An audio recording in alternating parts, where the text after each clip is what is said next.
Alright, so welcome back, and we are here with the today's poetry discussion. On every poetry we do some kind of poetry discussion with Mr. Vipula Wanigasekera, and today also we have him in the studio. And today we're going to talk about the importance of poetry and also about the Dhamma that we have in store for you today. Good morning to you. Good morning. Good morning to you.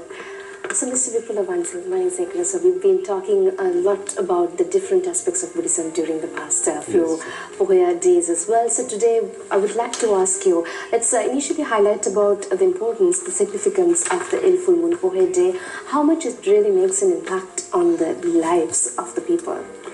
Yes, there are several significant incidents that took place on a day like this. One is it is the last poe of the Vasana season, because most of the monks, especially during that time, they go into retreats and they spend the rainy season practicing meditation and trying to understand Dhamma.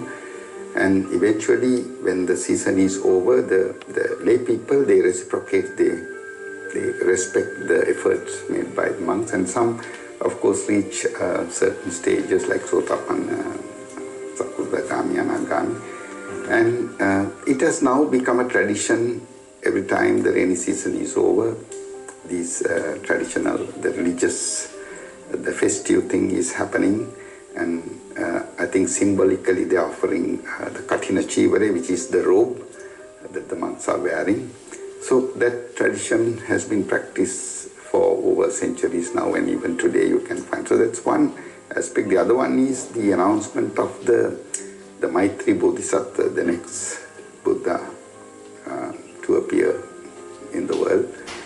But what I see is the most important thing is the dispatching of 60 arahats to spread Dhamma, and that's why Buddhism went as far as Afghanistan from this side, and then from the Far East up to Japan, China.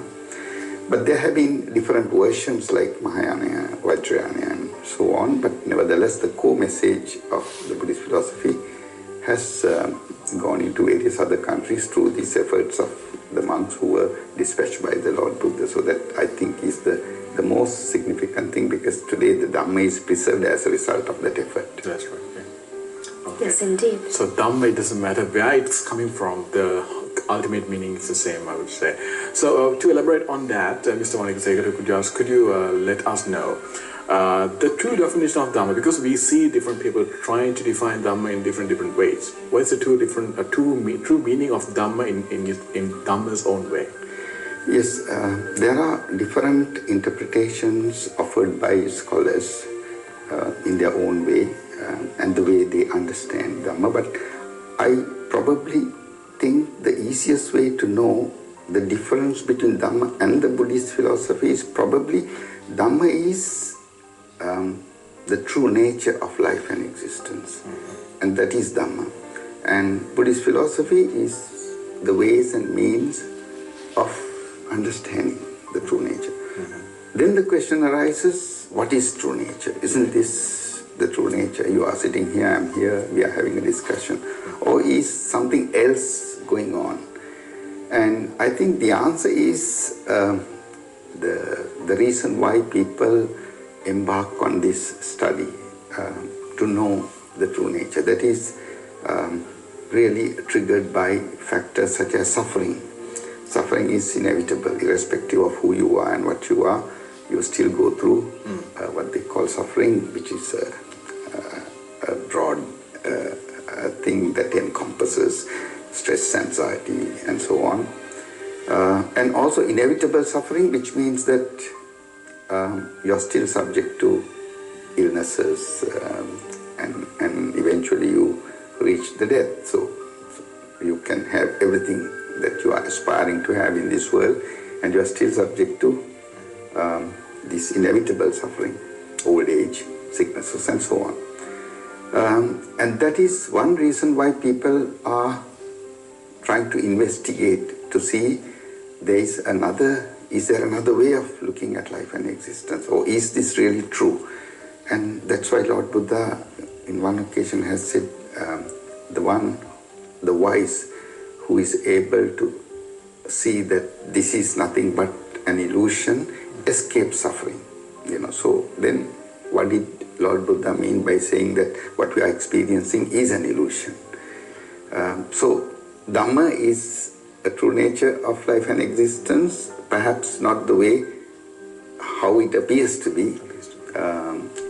And the reason why you need to know is suffering. So I suppose that's a better way of explaining, so that you don't have to be engaged in that kind of an investigation. You can go on with your life. But the reason why people need to know this is when you realize that there's something wrong in what we, when you don't achieve your goals. There's a lot of talking, positive thinking, positive attitude, but at the end, your life is subject to vicissitudes, it's ups and downs. And when you want to know why it is so, then the investigation begins. Okay, so when it comes to understanding Dhamma, just an extra question, right? Just something I grew out of that question is that, now, when you try to understand Dhamma, different people understand Dharma in different ways. And what does that depend on a person? Does it depend on the person's intellect ability, or is it does it depend on someone's understandability, or is it like something to do with the five precepts? Well, I suppose there are the Buddhist philosophy. It's so vast in the number of discourses running into thousands and thousands, and also Abhidhamma, the analytical aspects of the Buddhist philosophy. If one were to learn all this, yes, you become a scholar, you can speak about it, which does not necessarily mean that you have understood, nor have you realized anything. If you look at during Lord Buddha's time, Lord Buddha didn't have people whom he has chosen to be intellectual. These are the people because they are intellectual, therefore they will understand. Now people like Sopaka, Kujjutara, Sunita, they are not educated people, they are just average people, but they understood what the Lord Buddha is trying to communicate. So one question is, do you need to study? Then you will gather knowledge. Is that what is required? Or knowledge and wisdom, are they two different things? We can go on with this discussion, but the bottom line is that yes, there is suffering. If you really understand that it is suffering, then you embark on this investigation. Then, of course, in Kalama Sutra, Lord Buddha emphasized that you can't investigate on a belief. You believe this to be true, and therefore you follow. Today you can see there are a lot of followers. You follow one particular leader, and then another group of people follow another, and then you have this debate that so and so is telling the truth. But at the end, it's your understanding. That's right. Yeah, I think that self-realization is what matters. Well, that is very true. And also, if I would ask you, adding to what you said, a pinch of practice is worth than a ton of theory that we learn and read in books. And becoming a scholar, as you rightly mentioned, is not what really matters at the end of the day if we are not putting things into practice. So if I may ask you, what would be the advice that you would like to give in terms of practice? Because I would personally say that it's not merely about taking the 5 precepts every morning and evening, and if you aren't putting it into practice, that really doesn't make any sense. So how would you see this? Yes, a practice, I think it is twofold. One is practice at mundane level, at your day-to-day life. Now, Buddhism confronts you with a huge challenge. Now, say if you are a practitioner of Buddhism, just ask yourself, are you practicing metta to its highest level? Are you practicing karuna? Are you practicing mudita? And if you ask yourself to what extent you are able to extend metta to another indifferently, you have no selective people. That itself is a test for you to see whether you are a true practitioner. It's not like in the morning, like taking this promise through 5 precepts, as you said. And supramundane level is a true investigator, the one who is questioning everything, the one who is not accepting anything until he realizes, yes, this is what it's all about. So it is really twofold. But in supramundane level, if there is anyone who is going after a belief, and that is what is rejected by the Lord Buddha. If you have read Kalama Sutra, it's very obvious. And say, a belief is good, but then the point is, it is not going to help you at the end. It's something that you need to realize within. All right, so deviating from that, we can also see that in the world that there are so many scientific advancements happening in the world. It's happening parallelly. Something happens scientifically proven the next day, because the previous day you thought it was something magical, and then the next day you see it's scientific and proven, so you call it science, right?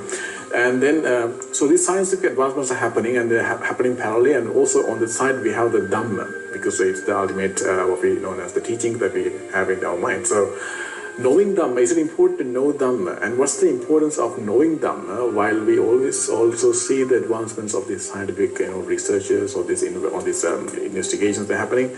What's the importance of having them both in both the hands, in the mind, when you see something and you perceive something? Well, I think the scientific advancements have certainly benefited the mankind. If you look at the statistics, the poverty rate in the world has certainly come down. And also the literacy rate has gone up. And moreover, the lifespan of the average people, human beings, had really, I think some centuries ago it was below 50, and now it's sort of hitting 70, 80 and so on. It's all because of the scientific discoveries, whether it is medicine or engineering. And then, having said that, with due respect to all the scientists and in all fields, one must also understand that the most destructive weapons are also coming into the world due to scientific advancements. I mean, today, if there's a nuclear war and the wrong man presses the button, and that will be the Armageddon, that will be the end of the world. And my question is, yes, true enough, all these scientific advances have benefited. And today your life is more or less comfortable.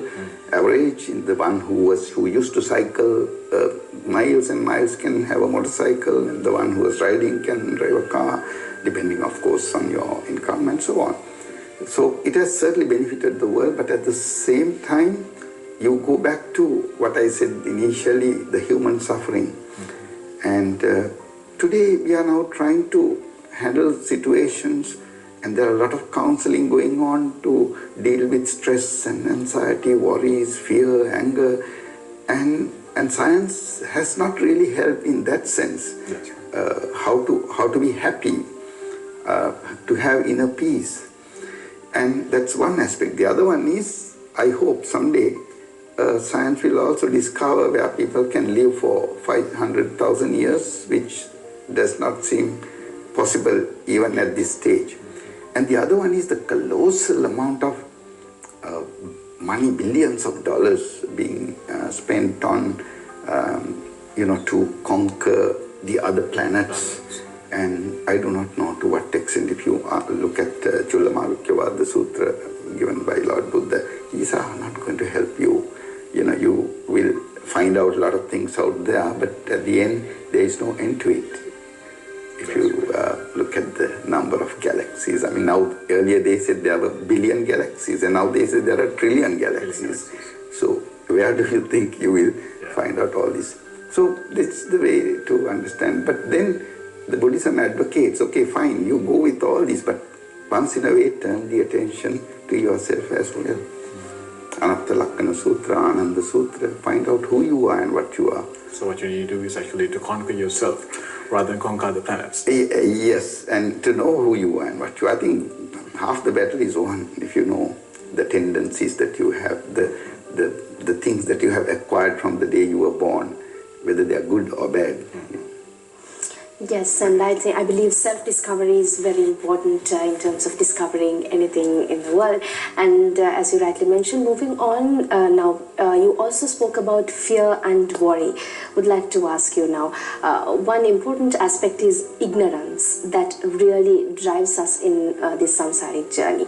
So if you would mind tell us, how can a person really have that focus along the path, along the right path that he needs to follow and achieve the so-called happiness that we speak of in Buddhism by giving away from ignorance and fear and worry? And how can a person really initiate this? I think, let me give you one example just to elaborate the answer that I would have otherwise given to you. Now, most of the people whom these are all tourists and foreigners, when I start the discourse and the meditation session, one of the things that I tell them at the very beginning is, when you walked in for this meditation session, if you had an expectation to gain something from this, forget it. You are not going to gain anything. And by saying so, I immediately bring them to their realities. That's right. The thing is, the human nature is what is next, what is next, what is next. That's how most of the human beings live their entire life. You're never here. It's always, expecting something, whether it's good or bad. So I say it so that, you bring them into the reality. And to answer your question, this worries, fear, anxiety. If you have the ability to go to the root cause, why I am anxious, why do I have this fear, and what is the factor that is causing this, then you are on an inward journey. Then you know exactly what it is. And say, for instance, if you are angry, look for the anger. Where is it, in the head or the neck or the belly, or where is it? You investigate, look for it, and trust me, the moment you start investigating that to see where the anger is and what caused the anger itself will disappear without your knowledge. Okay, that's how you can conquer anger or any emotion that you have in your mind. Exactly, I mean, feelings, sensation, emotions, all that. All you need is, where am I? Why is this? Then you will probably say, okay, it was caused by a thought. And who chose it? Am I the one who selected that particular thought to give me so much trouble? So how these things work within your the mind and body combination. So that is how you conquer your mind and also your feelings at the same time. Right, and also now, Mr. Vipula Wanigasekera, you're also a senior lecturer at the NSB Between University, and also apart from that, when you study Buddhism and also Dhamma, how do you maintain these two, and also what else do you do in the name of Dhamma, and also apart from your profession? Because it's two different, I would say, extremes, because it's lecturing and also Dhamma, but you're putting them all together in perfect balance. How do you do that? I mean, I was working throughout, and I was overseas for a long time, and yet I continued with this my attempt to understand Dhamma, but not in a traditional way. I never started reading the basics and then got on with Abhidhamma. It was not a traditional way of learning. For me, I went and investigated the things that were said in a subtle way. Like, I remember way back in the 80s, Mr. Alec Robertson, who used to be a scholar, I used to go and listen to his sermons, and in between he says, find out whether there is a thinker behind the thought, find out whether there is an experiencer behind the experience. And that really, I was intrigued by, what was he trying to say? And then you refer the literature to see where you find this kind of teachings. And that's the path that I took, because it's always investigating the reality, the experience, and so on. And as a result of that investigation, I wrote a small book and then launched it some years ago. And since then, I was invited, because I was the head of the tourism authority at that time, so they invited me to conduct these sessions. Unfortunately, Sri Lanka, although we have, I must be candid to say that Sri Lanka has preserved this pure Theravada. The foreigners do not come to Sri Lanka to learn Dhamma. It's mainly because that Dhamma is probably submerged by traditions, rituals, and so on. So when they come and when they see these things are happening, they feel, this is not where I should be. And also the ones who have learned the core message of Dhamma, they have gone back and they have become spiritual leaders in their own countries. So I am trying to fill the gap, and through these meditative sessions for foreigners, I am at least communicating a message that yes, we also have this, it's just that you need to discover. And also when speaking of meditation now, if we put it this way, how important do you think is it to live in the present moment? Well, I think you can't live in the present moment because your present moment is all you have anyway. So there is, if someone say, well, from now on I'm going to live in the present moment, that is a fallacy. Because, you will have thoughts coming from the past, coming from the future, but that is also happening in the present moment.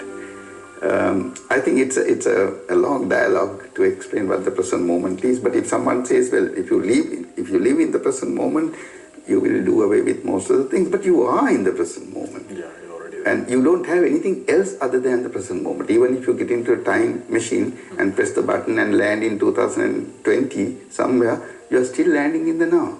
That's right. You see? So that's amazing.